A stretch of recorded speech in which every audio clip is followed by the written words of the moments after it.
ความน้อมน้อมของข้าพเจ้าจงมีแด่พระรัตนตรัยขอสวัสดีท่านผู้ฟังทุกท่าน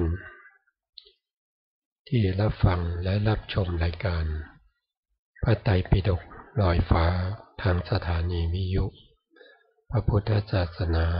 แห่งชาติและวัฒนธรรมวัดฝายหินตำบลสุเทพอำเภอเมืองจังหวัดเชียงใหม่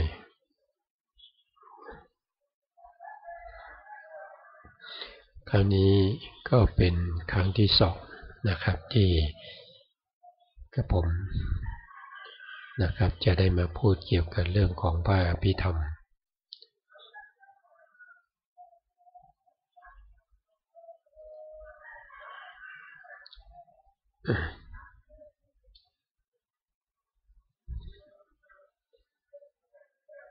ขอความนอบน้อม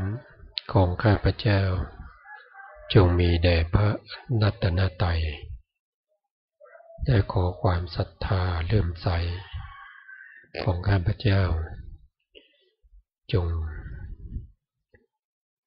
มีแด่พระรัตนตรัยยิ่งขึ้นไปวันนี้ก็เป็นครั้งที่สอง